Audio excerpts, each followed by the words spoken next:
The Grand Meridian Ballroom sparkled with crystal chandeliers and white roses. My sister Victoria's wedding was everything she dreamed of. 300 guests, a live orchestra and enough champagne to float a yacht. I sat at table 17, the one tucked behind a pillar where they'd seated the disappointing relatives nobody wanted in the photos. Maya, there you are. Victoria's voice cut through the dinner conversation as she approached my table, her $15,000 Vera Wang gown trailing behind her. Her new husband Brad followed, looking uncomfortable in his tailored tuxedo. I was just telling Brad's family about you. I set down my fork, the salmon on my plate suddenly less appealing. That's nice. Yes, well, someone has to explain why you're dressed like that. Victoria gestured at my simple black dress, elegant but understated, bought online for $200. Nothing compared to the designer gowns the other guests wore. Brad shifted awkwardly. Victoria, maybe. No, Brad, it's fine. Maya understands. Victoria smiled, but her eyes were cold. We can't all be successful. Some of us are late bloomers. Very, very late bloomers. Our mother materialized beside Victoria, resplendent in champagne silk. Margaret Chin had dressed for her daughter's wedding like she was attending the Met Gala. Maya, darling, you're not boring people with stories about your warehouse work, are you? I haven't mentioned it, Mom. Good, good. Mom patted my shoulder with the same enthusiasm someone might show a disappointing houseplant. No need to advertise. Brad's family are investment bankers. Very successful people. They wouldn't understand your situation. An older woman at my table, one of Brad's aunts, leaned forward with interest. Warehouse work. How industrious. What kind of warehouse? Victoria laughed, the sound sharp and bright.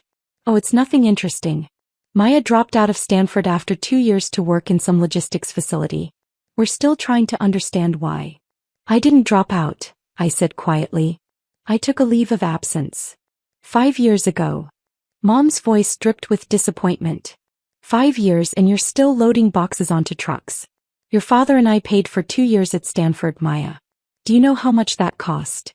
I do. I've paid you back. Victoria snorted. With what money? You live in that tiny apartment in Oakland and drive a 10-year-old Honda. Don't tell me you're swimming in cash. Brad's aunt looked between us, clearly uncomfortable. The other guests at table 17 had gone quiet, their attention fixed on the family drama unfolding before them. It's honest work, I said, keeping my voice level. Honest. Victoria's laugh was louder now, drawing attention from nearby tables. Maya, please. You could have been a doctor. A lawyer. Something respectable. Instead, you're 27 years old and working in a warehouse. Do you know what people say when they ask about you? I didn't answer. I'd heard it all before, at family dinners, holidays, casual phone calls. Maya the dropout. Maya the disappointment. Maya the one who threw away her future. They pity us, Mom said, her voice dropping to a stage whisper that somehow carried across half the ballroom. They actually pity us. Where did you go wrong? They ask. What happened to Maya? I'm doing fine, I said. Fine. Victoria gestured around the ballroom.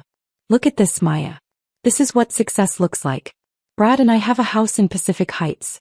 He's a senior associate at Goldman Sachs. I run my own interior design firm. We vacation in the Maldives. We're building something. That's great, Victoria. I'm happy for you. Are you? Her eyes narrowed. Because you don't look happy. You look exactly like what you are, a warehouse worker who couldn't cut it in the real world. Brad touched Victoria's arm. Honey, maybe we should. Should what? Pretend Maya's life choices are fine. Victoria shook her head. No. I've spent 5 years making excuses for her. She's finding herself, I'd say. She just needs time. Well, time's up. This is who she is. A photographer approached, camera raised. Miss Chin, could we get some family photos? Of course. Victoria's demeanor transformed instantly, her smile radiant. Mom, come on. And I suppose Maya should be in a few shots. Try to stand in the back, would you? And maybe smile like you're happy to be here. The next 20 minutes were a special kind of torture. Photo after photo with Victoria and Mom positioning me at the edges, half hidden behind cousins and aunts. The photographer tried to be professional, but even he seemed to sense the family dynamics at play. "Beautiful family," he said after the final shot. "You must be so proud of both your daughters, Mrs. Chen." Mom's smile didn't reach her eyes. "Oh yes, so proud. Though they've taken very different paths." "Mom's being generous," Victoria interjected, still beaming at the camera. "Maya works in a warehouse. Loading and unloading. Very physical work. We keep telling her to go back to school, but..." She shrugged helplessly. The photographer glanced at me with barely concealed pity before moving on to the next family group. Back at table 17, I found my seat taken by an elderly relative I barely recognized. I ended up standing near the bar, nursing a glass of water while the reception continued around me. Guests danced, laughed, celebrated. I checked my phone. 7:47 p.m. The Forbes announcement was scheduled for 8 p.m. Eastern, 5 p.m. Pacific. 13 minutes. Maya Chen. I turned to find a young man in an expensive suit approaching. He looked vaguely familiar. Maybe one of Brad's colleagues? Yes. Tyler Morrison. I work with Brad at Goldman. He extended his hand and I shook it. "I have to say I'm a huge fan of your work." My stomach tightened. "Pie work. The logistics optimization algorithms you developed. Revolutionary stuff. We've been trying to implement similar systems in our supply chain analysis." Tyler's enthusiasm was genuine. When Brad mentioned his new sister-in-law was Maya Chen, I couldn't believe it. "You're kind of a legend in certain circles." Thank you. Are you still with Logistech? Or have you moved on to something new?" Before I could answer, Victoria appeared at my elbow. "Tyler. There you are. I see you've met my sister." Her emphasis on the last word made it sound like an affliction. "I have," Tyler said, oblivious to the tension. "I was just telling her how impressive her work is." Victoria's smile froze. "Her work. The supply chain optimization systems she designed. They're being studied at business schools now. Absolute game changer for the logistics industry." "Right. Her warehouse work." Victoria's voice had gone flat. Tyler laughed. "Well, I suppose technically she started in a warehouse. That's what makes it so brilliant. She understood the ground-level operations and built the algorithms from there. Pure genius." An announcement crackled over the sound system. "Ladies and gentlemen, dinner will be served in 5 minutes. Please find your seats." Victoria grabbed my arm as Tyler walked away. "What was that about?" "Nothing. Don't lie to me, Maya. What did you do?" "I developed some software. It's not a big deal." "Software?" Victoria's eyes narrowed. "What kind of software?" "Logistics optimization. It helps warehouses run more efficiently. And people are studying it? At business schools." I shrugged. "I guess it works pretty well." Victoria's grip tightened. "Why didn't you tell us?" "You never asked. You assumed I was just loading boxes." "Because that's what you said. You said you worked at a warehouse." I did. I started there to understand the systems before building something better." "This is unbelievable." Victoria released my arm. "You let us think you were a failure." "You decided I was a failure," I said quietly. "I just didn't correct you." Victoria opened her mouth to respond, but Mom appeared with a cluster of relatives in tow. "Maya, come, we're taking more photos. Try to look presentable this time. And fix your hair, it's going flat." I followed them back to the photo area where the photographer was setting up another shot. My phone buzzed in my clutch. 7:58 p.m. 2 minutes. "Everyone smile," the photographer called. "Beautiful. Now one with just the bride and her parents." Phones started buzzing. Not just one or two but dozens across the ballroom. A wave of notification sounds rippling through the crowd like dominoes falling. "What on earth?" Mom pulled out her phone, frowning at the screen. Her face went white. Victoria checked her own phone. "This can't be right." "What is it?" Dad appeared, champagne glass in hand, his face flushed with alcohol and celebration. "What's everyone looking at?" "Forbes just published their 30 under 30 list," Brad said, staring at his phone. "Technology category." Tyler Morrison's voice carried from across the room. "Holy shit. Maya Chen is number 1. The ballroom went quiet. 300 people suddenly focused on their phones, on the Forbes website, on the announcement that had just gone live. Number 1. Victoria's voice was barely a whisper. In technology? Mom thrust her phone at me, her hand shaking. The screen showed the Forbes website. Forbes 30 under 30. Technology. Number 1. Maya Chin, 27. Founder and CEO Logistech Solutions. Net worth. $1.2 billion. The article continued below, but I didn't need to read it. I'd seen the draft 2 weeks ago when Forbes had fact-checked everything with my lawyers. Billion. Dad grabbed the phone, squinting at the screen. This says billion. With a B. That's impossible, Victoria said. Maya works in a warehouse. She drives a Honda. She lives in Oakland. I live in Oakland by choice, I said calmly. The warehouse is where I started Logistech. And I kept the Honda because it runs fine. Tyler Morrison pushed through the crowd, his face lit with excitement. Maya.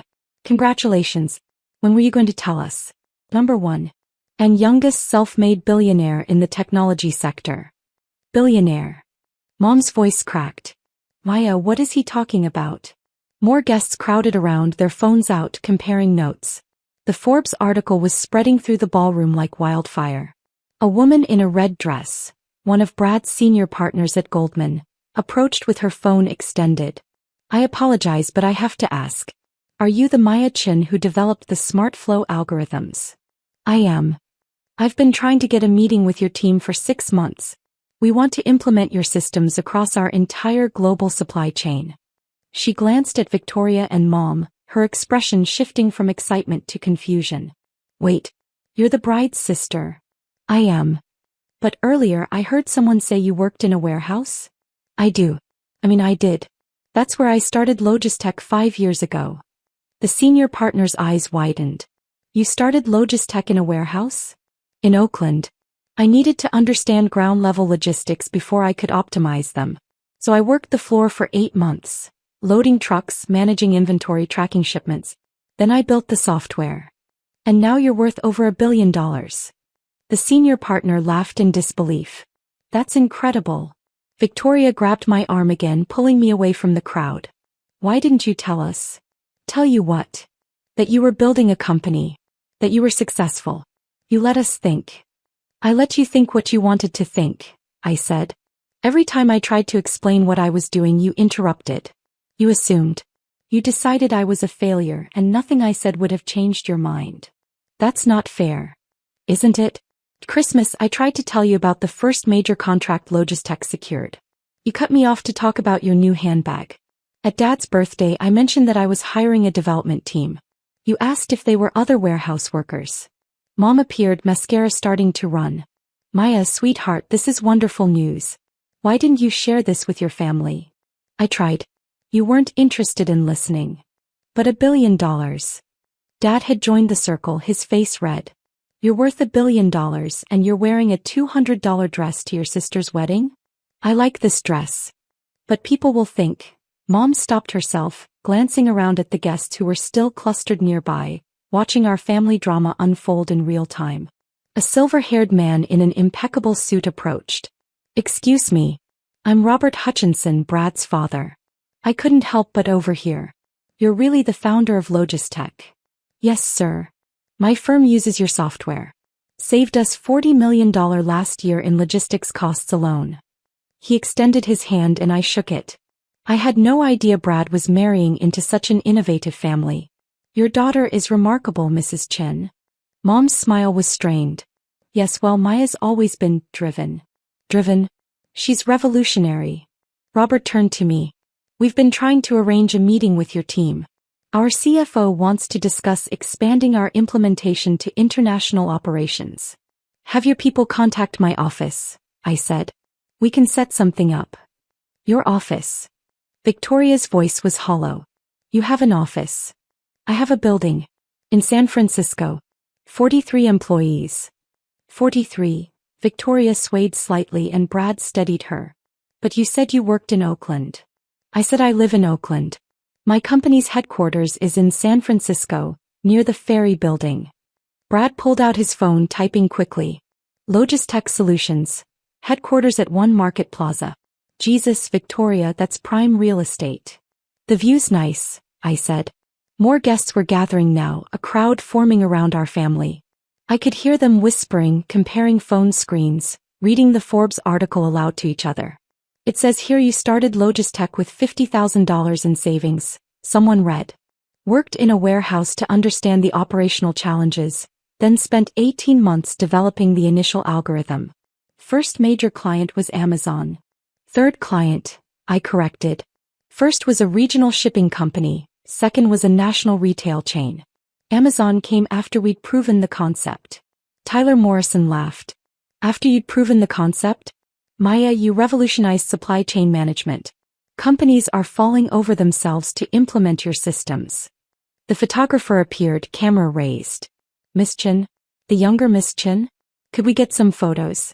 Forbes might want to use these for their feature article. Feature article? Mom's voice rose an octave. Of course, the photographer said.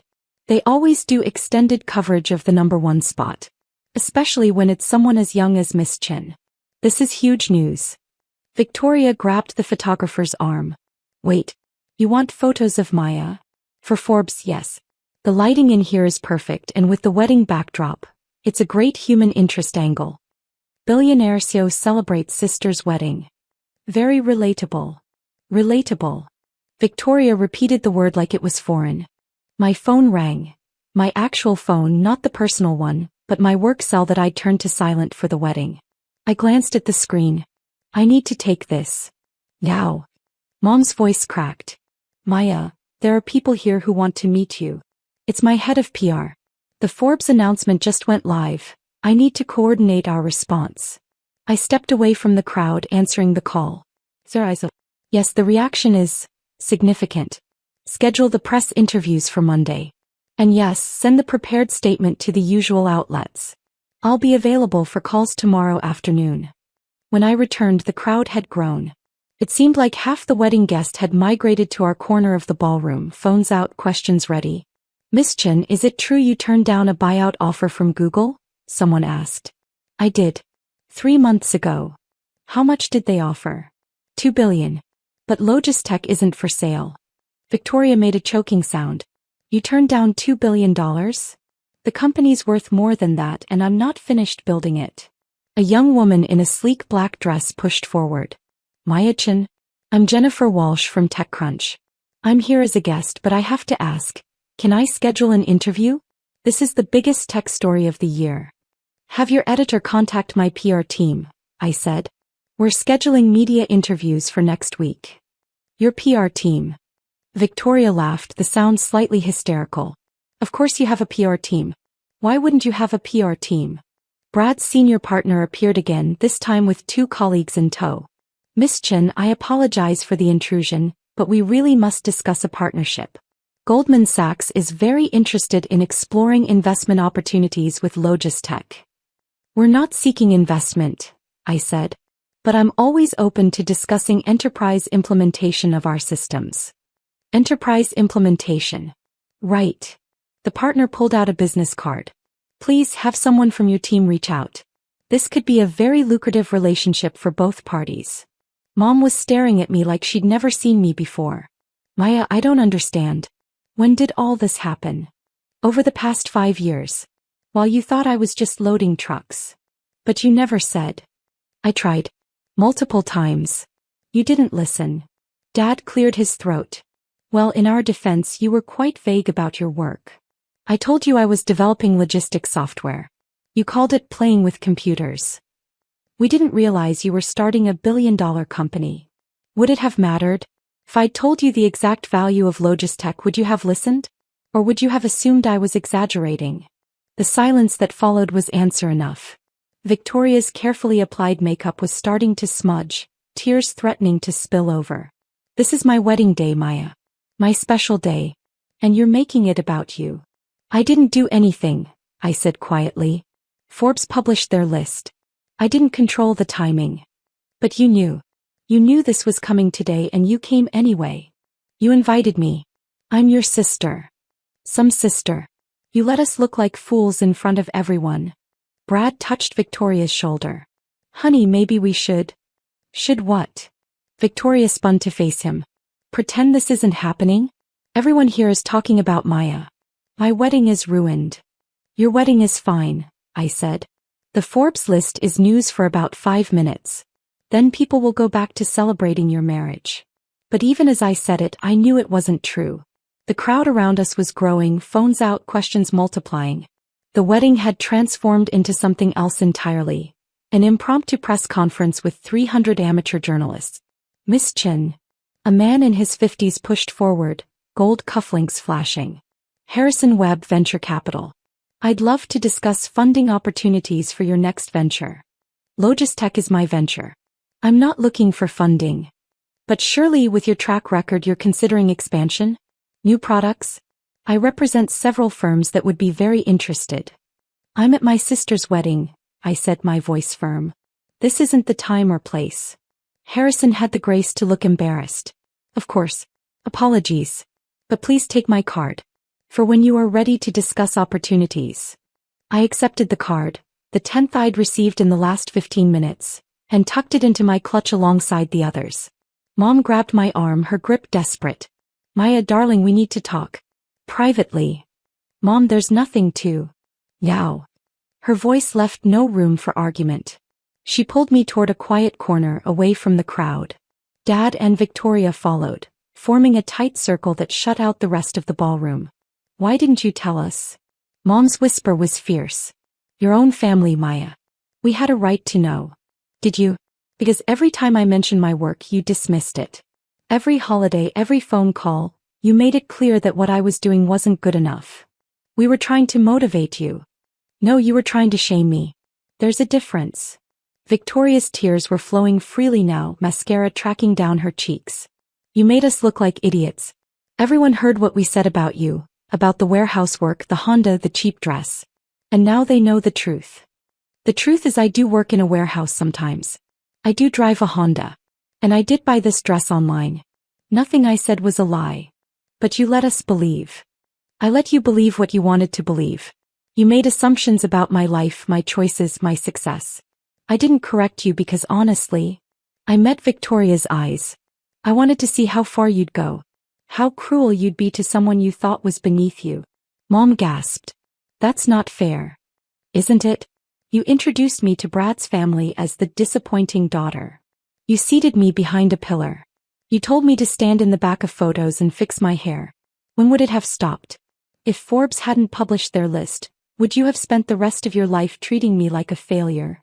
We were concerned about you. Dad's voice was too loud, drawing attention from nearby guests.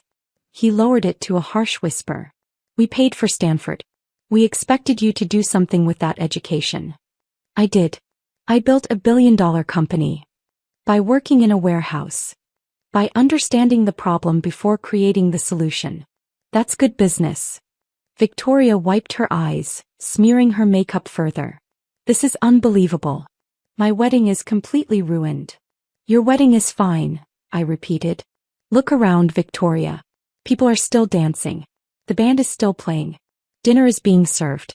The only thing that's changed is what people think of me. Everyone is staring. They'll stop. Give it 10 minutes and they'll be back to celebrating your marriage. But even as I said it, I could see the phones still out, the clusters of guests huddled around screens, the surreptitious glances in our direction. The Forbes announcement had fundamentally altered the evening. Jennifer Walsh from TechCrunch appeared at my elbow. I'm so sorry to interrupt, but my editor is already asking for a quote. Can you give me anything? Even just a sentence about your reaction to being named number one. I glanced at Victoria, whose face had gone from red to white to a concerning shade of purple. Not right now. Of course. But maybe later? After dinner. Jennifer, I said carefully, I'm at a family wedding. Any official statements will come through my PR team early next week. She nodded, backing away, but I could see her typing on her phone, probably tweeting the fact that she'd found me at my sister's wedding, that I'd declined to comment, that the youngest self-made billionaire in technology was celebrating family while the tech world exploded with news of her success. The orchestra started playing again, a signal that dinner was about to be served. Guests began drifting back to their tables, though many still held phones, still read articles, still whispered about the Chin family drama that had unfolded in real time. We need to take new photos, Victoria said suddenly. Family photos. With Maya in the center. Victoria. No, she's right, Mom said, her voice taking on a manic quality. We should have photos with Maya. Properly positioned. People will want to see them. People will want to see them, I repeated. Not because you're proud of me, but because I'm suddenly worth photographing. That's not what I meant. Isn't it? The photographer approached cautiously. I hate to interrupt, but if you want additional family photos, now would be the time. The lighting is perfect. Victoria grabbed my hand. Please, Maya. Just a few photos. For the family. I looked at my sister, her smudged makeup, her desperate eyes, her death grip on my hand. For all her cruelty, for all her dismissive comments and casual humiliations, she was still my sister. And this was still her wedding day. Okay, I said quietly. A few photos. We spent the next 10 minutes posing for the camera. This time I wasn't hidden in the back or half cropped out of the frame. Mom positioned me front and center, her arm around my waist, her smile bright and false. Beautiful family, the photographer said. You must be so proud. Mom's laugh was brittle. Oh, we are. So very proud. When the photos were finished, I escaped back to table 17. My salmon was cold, the vegetables congealed, but I didn't care. I just needed a moment away from the staring, the questions, the sudden attention. Tyler Morrison slid into the seat beside me. Hell of an evening. You could say that. For what it's worth, I think what you did is incredible. Starting from the ground up, really understanding the work before trying to optimize it. That's rare in tech. Thank you. And your family. He hesitated. Well, I'm sure they're just processing the news. They're processing the fact that I'm suddenly worth knowing. Tyler winced. Yeah. I heard some of what they said earlier. Before the announcement. That was rough. It's been rough for 5 years. Why didn't you tell them? Would you believe me if I said I wanted to see if they'd love me anyway? Even if I was just a warehouse worker. And I watched Mom across the ballroom, watched her laughing with Brad's parents, probably spinning some story about how she'd always known I'd be successful, how proud she'd always been. I got my answer, I said. Dinner was served, though I barely tasted it. Guests kept approaching between courses. Brad's colleagues, distant relatives, complete strangers who suddenly wanted to know about Logistech, about the Forbes announcement, about my plans for the future. I answered politely, gave out business cards for my PR team, deflected personal questions. And through it all I watched my family. Victoria trying to smile for photos while her eyes kept drifting to me with something like resentment. Mom suddenly effusive in her praise, telling anyone who would listen about my Stanford education, my brilliant mind, my innovative spirit. All the things she'd dismissed or ignored for the past 5 years. Dad calculating behind his eyes, probably already thinking about how my success could benefit him, his business, his social standing. The speeches began after dinner. Brad's best man told jokes about college adventures. Victoria's maid of honor cried through a story about their friendship. And then Dad stood, champagne glass raised, his face flushed with alcohol and emotion. I want to say a few words about my daughters, he began, his voice carrying across the ballroom. Victoria, you've always made us proud. Your business, your marriage to Brad, your success. It's everything we could have hoped for. Victoria beamed from the head table. And Maya. Dad paused, his eyes finding me in the crowd. Maya has surprised us all tonight. When Forbes announced their 30 under 30 list, when we saw our daughter, our youngest daughter, ranked number 1 in technology, worth over $1 billion. Well, I'll be honest. We were stunned. Polite laughter rippled through the crowd. But I want everyone here to know, Dad continued, that we've always believed in Maya. Always known she was destined for great things. And tonight, seeing her success recognized on such a prestigious platform, we couldn't be more proud. To my brilliant, innovative, remarkable daughter, Maya Chin. The ballroom erupted in applause. 300 people raising their glasses, toasting my success, my innovation, my remarkable achievements. I didn't raise my glass. I sat at table 17 watching my father lie to 300 people, watching him rewrite 5 years of dismissal and disappointment into a narrative of support and belief. And I smiled. Because I knew the truth. They knew the truth. And thanks to Forbes, thanks to the timing of that announcement, half the guests here knew the truth too. They'd heard what Mom and Victoria said before the announcement. They'd witnessed the casual cruelty, the dismissive comments, the way my family had treated me when they thought I was just a warehouse worker with a cheap dress and a 10-year-old Honda. The evening wound down slowly. Cake was served, a 6-tier masterpiece with real gold leaf. The band played and couples danced. Victoria and Brad cut the cake for photos, smiling and laughing, but I could see the tension in my sister's shoulders, the way she kept glancing at me. Around 10 o'clock I decided I'd fulfilled my family obligations. I found Victoria near the bar, scrolling through her phone, probably reading the hundreds of Forbes articles and social media posts about Logistech. "I'm going to head out," I said.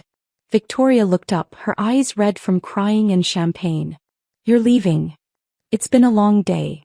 "Why, He stopped, searching for words. "I'm sorry. For what I said. Before. Are you sorry? Or are you sorry that everyone heard you say it?" Victoria flinched. "That's not fair." "Tonight wasn't about fair, Victoria. It was about truth. And the truth is you've spent 5 years treating me like a failure. Tonight didn't change that. It just changed what you think I'm worth. I was wrong. You were cruel. There's a difference." I turned to leave, but Victoria grabbed my arm. "Please. Stay. Just a little longer. People want to talk to you. People want to talk to the Forbes #1. They don't want to talk to me. And honestly, I don't want to talk to them. But enjoy your wedding, Victoria. Congratulations on your marriage. I hope Brad makes you happy." I pulled away and headed for the exit. Mom intercepted me in the lobby, slightly unsteady in her heels. "Waya, you're not leaving." "I am. But there are people, investors, business owners, they want to meet you. They can contact my office on Monday." "Waya, please." Mom's voice cracked. "I know I said some things tonight. Things I shouldn't have said. But you have to understand we didn't know. We thought we were helping." "Helping? By calling me a disappointment in front of 300 people? I never used that word." "Victoria did. And you agreed with her. You smiled and nodded while she told everyone I was the family failure." Mom's eyes filled with tears. "I'm sorry. Are you? Or are you just sorry that I'm not actually a failure?" I didn't wait for an answer. I walked out of the Grand Meridian Ballroom, through the marble lobby into the cool San Francisco night. My Honda was parked 3 blocks away. I hadn't wanted to pay for valet. I walked slowly, my cheap heels clicking on the sidewalk, my $200 dress swishing around my knees. My phone buzzed with messages. My head of PR, my lawyers, my development team, media outlets, investors. Everyone wanted a piece of the Forbes #1. But I didn't check them. Not yet. I drove across the Bay Bridge to Oakland to my tiny apartment with the view of the water, and changed into sweats and an old Stanford t-shirt, from the 2 years I'd attended before taking that leave of absence to build a company. Tomorrow the interviews would start. The media frenzy would intensify. Logistech would be thrust into the spotlight, and with it my story.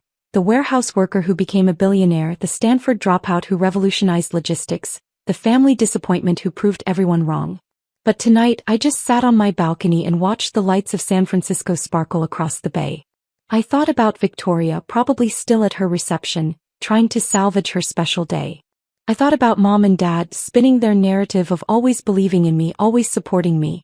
And I thought about table 17, tucked behind a pillar, where they'd seated the disappointing relative nobody wanted in the photos. My phone rang. "Sarah, my head of PR. The Forbes piece is exploding," she said without preamble. "Every major outlet wants an interview. Bloomberg, CNBC, TechCrunch, Wired. Everyone. And there's a human interest angle emerging about your family dynamic.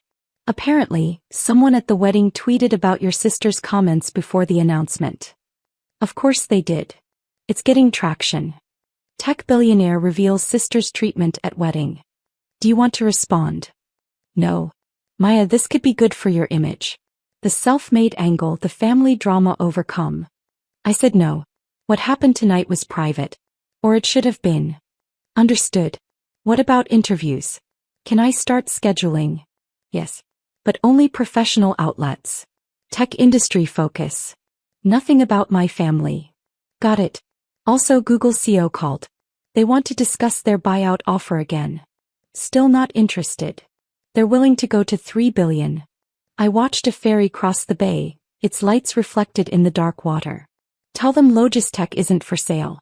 At any price. After Sarah hung up, I sat in the quiet of my apartment. My tiny, cheap apartment that I could afford 1,000 times over but kept because it reminded me where I started, what mattered. My phone buzzed again. A text from Victoria. Everyone's talking about you. Everyone. This was supposed to be my day. I stared at the message for a long moment. Then I typed back. It still is. I'm sorry the timing was bad. Congratulations on your marriage. She didn't respond. Another text came through, this time from Dad. We need to talk about your company. I have some ideas about expansion. I deleted it without responding. And then unexpectedly a message from Brad. I'm sorry about tonight. Victoria is too, even if she can't say it yet. For what it's worth, I think what you've built is incredible. And I'm sorry we didn't see it sooner. I smiled at that. Typed back. Thanks, Brad. Take care of my sister. The San Francisco skyline glittered across the bay. All those buildings where people worked, where companies operated, where Forbes published lists that changed everything in a moment. Tomorrow I'd be the youngest self-made billionaire in technology. I'd be the Forbes #1. I'd be the success story everyone wanted to interview, invest in, learn from. But tonight I was just Maya Chen. The warehouse worker. The family disappointment. The girl in the $200 dress who chose to live in a tiny apartment and drive a 10-year-old Honda because success wasn't about the appearance. It was about the work. My phone buzzed one more time.